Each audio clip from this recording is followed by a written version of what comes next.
mitologi Yunani adalah salah satu warisan budaya tertua yang mencerminkan kepercayaan, nilai, dan imajinasi bangsa Yunani kuno.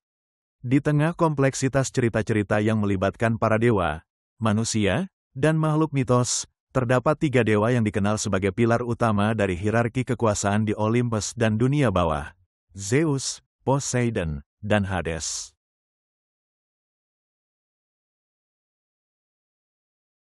Assalamualaikum warahmatullahi wabarakatuh. Semoga kita selalu dalam lindungan Allah Subhanahu wa Ta'ala, dan semoga Allah memberkahi setiap langkah kita. Selamat datang di Sejarawan Channel. Ketiga dewa ini, meskipun saudara, memiliki kekuasaan yang sangat berbeda namun saling melengkapi. Kisah mereka bermula dari kelahiran mereka di bawah kekuasaan tirani ayah mereka. Kronos, Zeus, Poseidon, dan Hades adalah anak-anak dari Kronos, pemimpin para Titan, dan Rhea, saudarinya sekaligus istrinya. Kronos dikenal sebagai dewa waktu yang brutal. Ia menjadi penguasa alam semesta setelah menggulingkan ayahnya, Uranus, dengan cara yang sangat kejam. Namun, ramalan menyatakan bahwa salah satu anak Kronos akan menggulingkan kekuasaannya, sama seperti yang ia lakukan pada Uranus.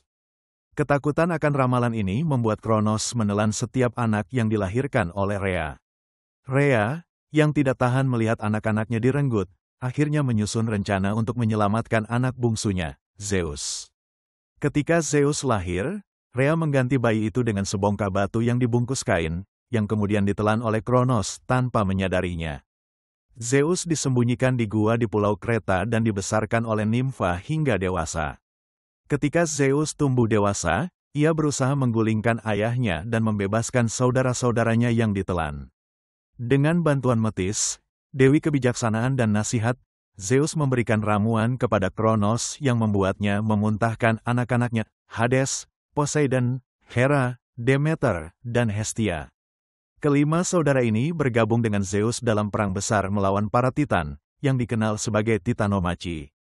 Titanomachi adalah salah satu konflik terbesar dalam mitologi Yunani, sebuah perang epik yang melibatkan generasi para Titan melawan generasi dewa Olympus yang dipimpin oleh Zeus.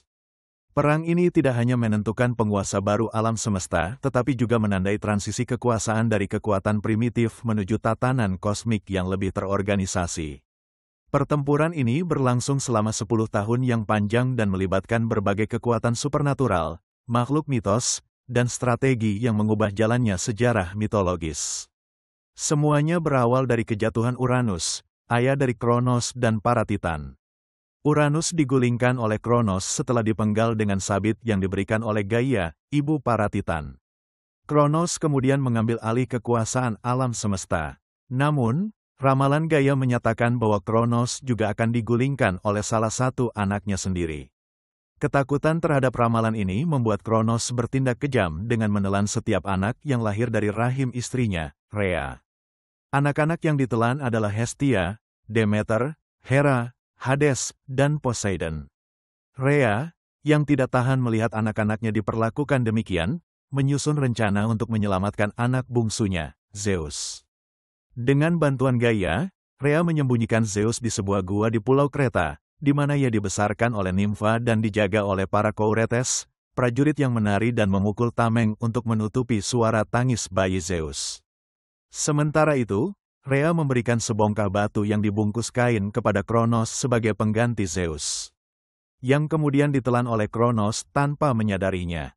Ketika Zeus tumbuh dewasa, ia memutuskan untuk menantang ayahnya dan membebaskan saudara-saudaranya yang ditelan. Dengan bantuan Metis, Dewi Kebijaksanaan dan Nasihat, Zeus meramu ramuan yang membuat Kronos memuntahkan anak-anak yang ditelannya. Saudara-saudaranya pun keluar dalam keadaan hidup, dan mereka segera bergabung dengan Zeus untuk melawan ayah mereka. Inilah awal dari Titanomachi. Di satu sisi, para Titan dipimpin oleh Kronos, yang didukung oleh saudaranya, Iapetus, Koios, Krios, Hyperion, dan Okeanos. Sementara itu, Zeus memimpin para dewa muda yang disebut sebagai Olympian, termasuk saudara-saudaranya, Hades, Poseidon, Hestia, Demeter, dan Hera. Namun, Olympian tidak cukup kuat untuk mengalahkan Titan yang lebih besar dan lebih kuat. Zeus menyadari bahwa ia membutuhkan sekutu tambahan untuk memenangkan perang ini. Zeus kemudian membebaskan para Cyclops dan Hecatonchires dari penjara Tartarus. Cyclops adalah makhluk raksasa bermata satu yang terkenal sebagai pandai besi ulung. Sebagai tanda terima kasih atas pembebasan mereka, Cyclops menciptakan senjata-senjata legendaris untuk Zeus dan saudara-saudaranya. Zeus diberikan petir yang menjadi simbol kekuatannya, Poseidon diberikan trisula yang memungkinkannya menguasai lautan, dan Hades diberikan helm kegelapan yang membuatnya tidak terlihat. Di sisi lain, Hecatonchires, makhluk raksasa dengan 100 lengan, menjadi kekuatan penghancur yang sangat berguna dalam peperangan. Titanomachi bukan hanya perang kekuatan fisik, tetapi juga perang strategi. Kronos memanfaatkan kekuatan jumlah, karena para Titan lebih banyak dibandingkan para Dewa Muda. Mereka mendirikan benteng pertahanan di Gunung Otris, markas besar para Titan. Sementara itu, Zeus dan pasukannya mendirikan basis mereka di Gunung Olympus. Zeus memimpin serangan frontal dengan bantuan petirnya, yang mampu menghancurkan barisan pertahanan Titan. Poseidon menggunakan trisulanya untuk menciptakan gempa bumi yang melemahkan fondasi benteng Titan. Di sisi lain, Hades menggunakan helm kegelapannya untuk menyusup ke markas Titan dan menghancurkan mereka dari dalam. Hecatonchires, dengan 100 lengan mereka, melemparkan batu-batu besar ke arah para Titan, menghancurkan barisan mereka secara brutal. Namun, para Titan tidak tinggal diam. Mereka menggunakan kekuatan alam untuk melawan. Hyperion, Titan cahaya, mencoba menggunakan sinar matahari untuk membakar pasukan Zeus. Koios, Titan kecerdasan, memimpin strategi untuk menjebak para Dewa Muda. Meski begitu, para Titan mulai kehilangan kekuatan karena perpecahan di antara mereka, sementara para Dewa Muda tetap bersatu di bawah kepemimpinan Zeus. Setelah 10 tahun pertempuran, keseimbangan mulai bergeser. Dengan senjata yang lebih kuat dan aliansi yang kokoh, para Olympian akhirnya berhasil mengalahkan para Titan. Kronos, yang dulu ditakuti sebagai penguasa alam semesta, dikalahkan oleh Zeus dalam pertarungan terakhir yang dahsyat. Zeus, dengan petirnya, melumpuhkan Kronos dan menobatkan dirinya sebagai penguasa baru. Para Titan yang kalah, termasuk Kronos, dijatuhi hukuman berat. Mereka dikurung di Tartarus, jurang tanpa dasar yang dijaga oleh para Hecatonchires. Namun, beberapa Titan, seperti Okeanos dan Prometheus, tidak ikut dihukum karena mereka tidak berpartisipasi secara langsung dalam peperangan atau karena mereka membantu Zeus. Kemenangan Zeus dan para Olympian dalam Titanomachi menandai awal dari era baru dalam mitologi Yunani, yaitu era para dewa Olympus. Kekuasaan Kronos yang tiran digantikan oleh tatanan yang lebih terstruktur di bawah kepemimpinan Zeus. Perang ini juga memperkuat posisi Zeus sebagai pemimpin tertinggi, Poseidon sebagai penguasa lautan, dan Hades sebagai raja dunia bawah. Dari puing-puing perang ini, lahirlah sistem kosmos baru yang lebih seimbang, meskipun konflik antar dewa dan manusia tetap menjadi bagian integral dari mitologi Yunani. Titanomachi bukan hanya sekadar perang, tetapi juga simbol transisi kekuasaan dan perubahan. Ia mencerminkan perjuangan antara generasi lama dan baru, serta bagaimana kekuatan, strategi, dan aliansi dapat menentukan nasib alam semesta. Sebagai dewa langit dan petir, Zeus adalah pemimpin tertinggi dari para dewa di Gunung Olympus. Ia dikenal sebagai penguasa yang adil, meskipun kadang-kadang bertindak sewenang-wenang. Zeus sering digambarkan memegang petir, simbol kekuatannya yang tak tertandingi. Zeus bertanggung jawab menjaga keseimbangan dunia dan menegakkan hukum. Ia sering menjadi penengah dalam konflik antara dewa atau manusia. Salah satu peran utamanya adalah melindungi sumpah dan menjunjung tinggi keadilan. Namun, Zeus juga terkenal karena petualangan romantisnya yang sering menyebabkan perselisihan, terutama dengan Hera, istrinya.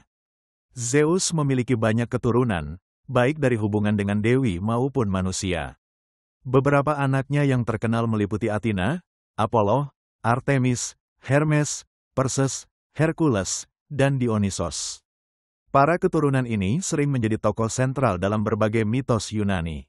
Poseidon adalah dewa lautan, gempa bumi, dan kuda. Ia sering digambarkan dengan trisula, senjata yang melambangkan kekuasaannya atas samudra. Poseidon adalah dewa yang penuh emosi, sering digambarkan sebagai pemarah namun juga penuh perhatian terhadap lautan dan makhluk yang hidup di dalamnya. Sebagai penguasa lautan, Poseidon memegang kendali atas semua yang berada di bawah air. Ia bertanggung jawab atas kelangsungan ekosistem laut dan sering menjadi pelindung para pelaut. Poseidon juga memiliki kekuatan untuk menyebabkan gempa bumi, sehingga ia kadang disebut sebagai pengguncang bumi. Poseidon terlibat dalam banyak cerita mitologi, termasuk persaingannya dengan Athena untuk menjadi pelindung kota Athena. Ketika ia menciptakan mata air asin sebagai hadiah untuk kota tersebut, Athena memberikan pohon zaitun, yang dianggap lebih berguna oleh penduduk. Akibatnya, Athena memenangkan persaingan itu. Hades adalah dewa dunia bawah, tempat jiwa-jiwa manusia pergi setelah kematian. Ia sering digambarkan sebagai figur yang suram dan misterius, dengan helm kegelapan yang membuatnya tidak terlihat. Meskipun sering dianggap sebagai dewa yang menakutkan, Hades sebenarnya adalah penguasa yang adil dalam kerajaannya. Sebagai penguasa dunia bawah, Hades bertanggung jawab atas kehidupan setelah mati dan memastikan bahwa jiwa-jiwa manusia menerima hukuman atau penghargaan sesuai dengan perbuatan mereka selama hidup. Kerajaan Hades juga mencakup sungai Styx, sungai Lethe, dan banyak aspek mitologis lainnya yang terkait dengan kematian.